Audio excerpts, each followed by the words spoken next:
Qu'est-ce que j'ai envie de dire? Je vais en poster une autre. Putain, ouais, j'ai un forfait de 50 gigas.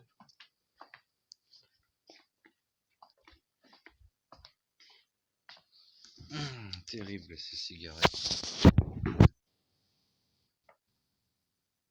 Il est chiant ce spot qui s'allume.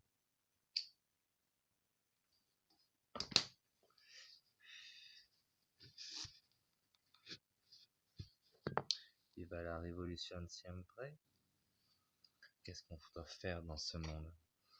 C'est drôle de voir le mécanisme républicain pour garantir des maillons de la chaîne le plus fiable possible.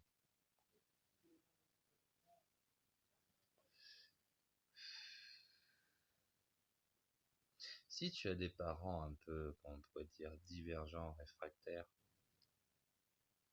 non conformistes, alors si tu laisses les gamins avec ces parents-là, ça va créer des êtres divergents, réfractaires et non conformistes.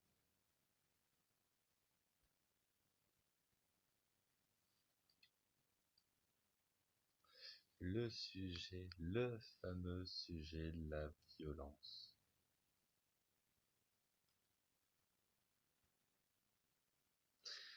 L'aliénation qui a pris possession de la tête des femmes de cette planète, enfin, en tout cas qui parlent français,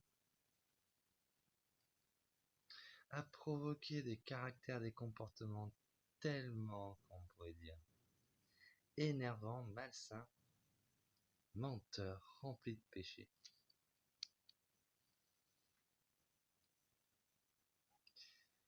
qui, je dois l'avouer, l'être droit ne peut qu'un jour ou l'autre succomber au déchaînement de haine et de violence face à tant de...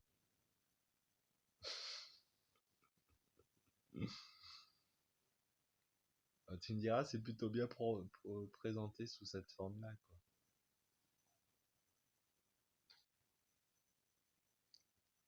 Est-ce que le juste doit se faire écraser jusqu'au trognon pour rester juste et être non violent par l'injuste qui se régale? Allez, c'est libre, c'est open bar.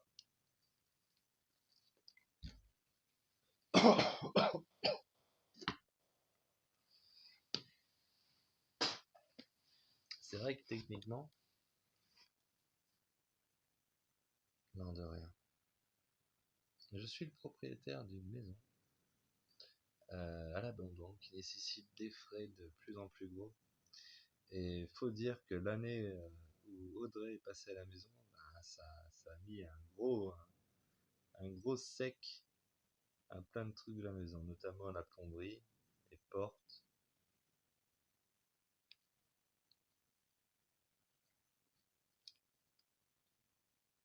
Mais ça va, elle a été honnête. La facture d'eau, je me suis emballé, ça va. Ça pouvait représenter des grosses sommes si ça avait vraiment été grave, mais non. On va dire qu'elle a payé la facture. Mais là, j'ai quand même le couteau sous la gorge. Je suis dépendant de son bon vouloir chaque mois pour avoir les sous du RSA.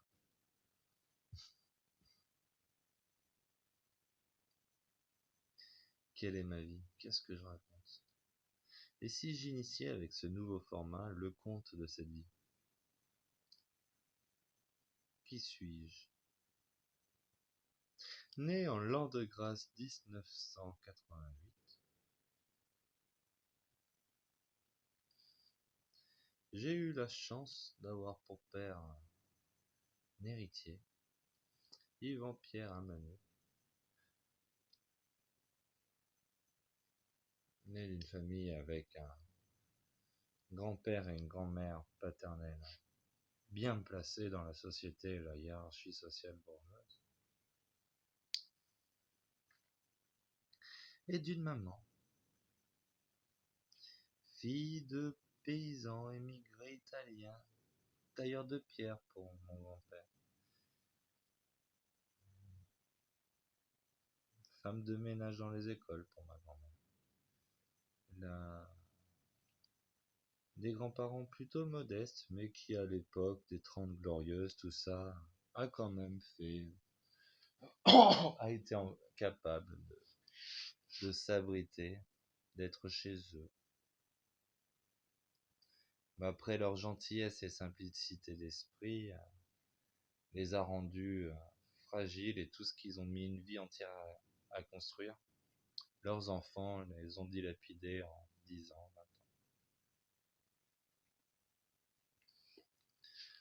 20 ans.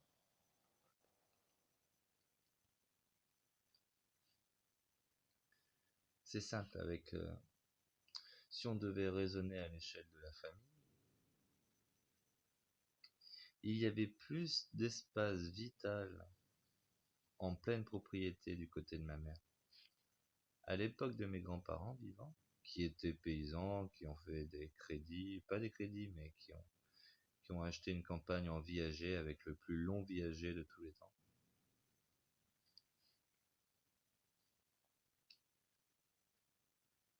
Et une maison qui venait des arrière-grands-parents. Eh ben, ils ont vendu la campagne, la maison, les enfants sont en train de la vendre, et la seule qui est propriétaire en tout ça, c'est ma mère.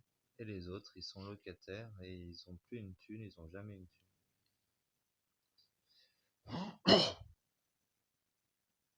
Enfin, je mens parce que ils ont, c'est des tirelires, mais ils payent tous des loyers et ils ont pas vu venir la retraite.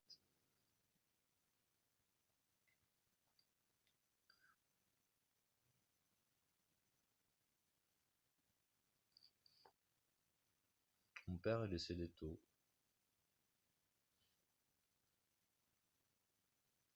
à l'âge de 7 ans. Ma mère, c'est un bulldozer, formé dans l'immobilier. Elle a un train de vie de fou. Elle fait tout le temps le yo-yo, entre grosses commissions et pas.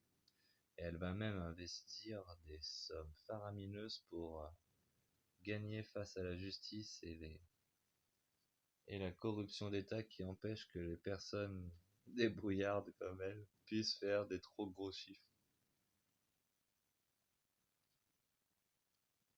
Pour la faire brève, elle vend un terrain de malade à une grosse entreprise, TDF, Télévision de France.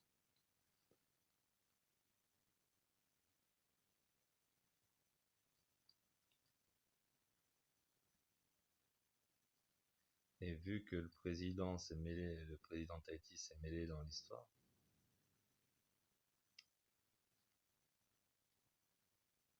la commission de ma mère a sauté, ils ont fait la transaction sans elle, et elle a travaillé 10 ans sur le dossier pour rien, à coup de billets d'avion en France pour participer aux réunions avec la boîte, aux frais de ma mère. Pour se retrouver, pot de balle, merci d'être passé, le président prend les choses en main. Donc elle est en procès, un procès interminable. J'espère qu'elle le gagnera. Ça serait, comment on pourrait dire, juste. Et elle aurait gagné sa retraite.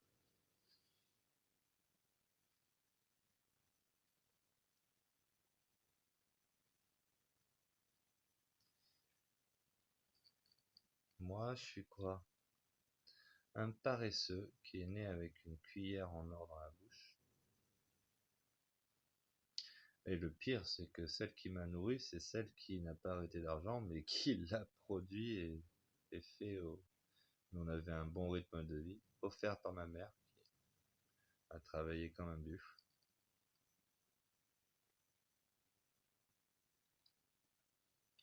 Et un jour, j'hérite de cet endroit, à la mort de mon grand.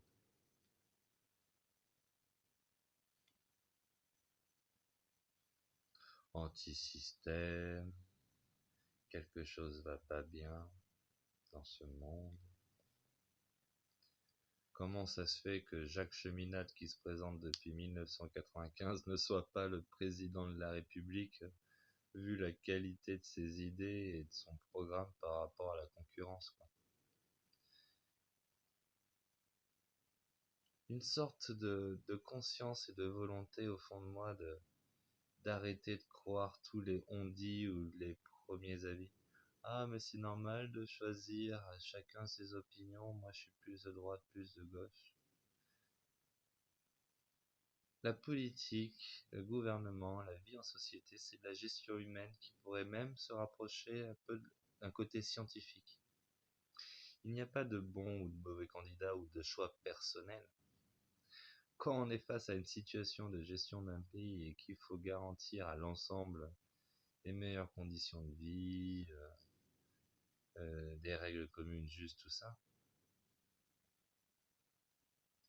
si tu votes pour Macron, c'est que t'es un collabo, une merde.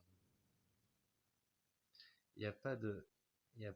Et en plus, le pire, c'est qu'il triche tellement fort que Macron, qui arrive quatrième au deuxième tour, oui, il arrive quatrième au premier tour, ils le font passer devant Mélenchon en deuxième place pour être sûr d'avoir un banquier au pouvoir face à l'épouvantail Le Pen. Donc quand on en a marre de croire tous ces on-dit, tous ces robots qui redisent ce genre de niaiserie, ah Le Pen, dangereux raciste et compagnie, ah une envie profonde de prendre une caméra et de faire changer les choses. Et c'est là que Till l'Espiègle rentre sur la scène, en 2017.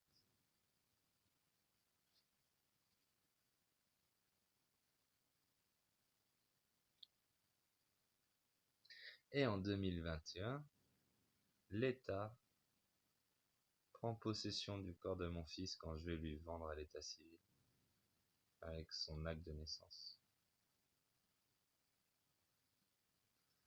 M'impose sa science et ses traitements à mon enfant.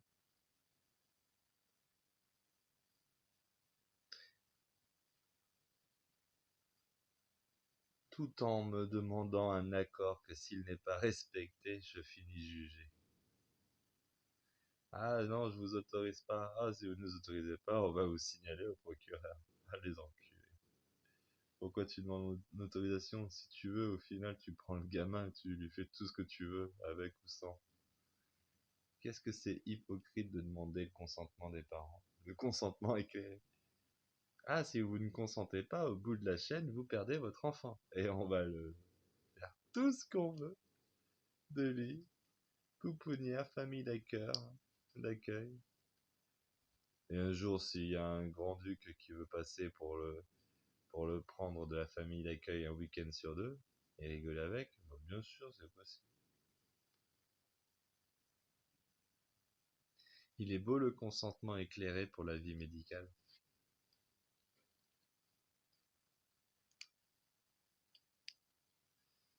C'est décousu ce que je raconte. C'est vrai.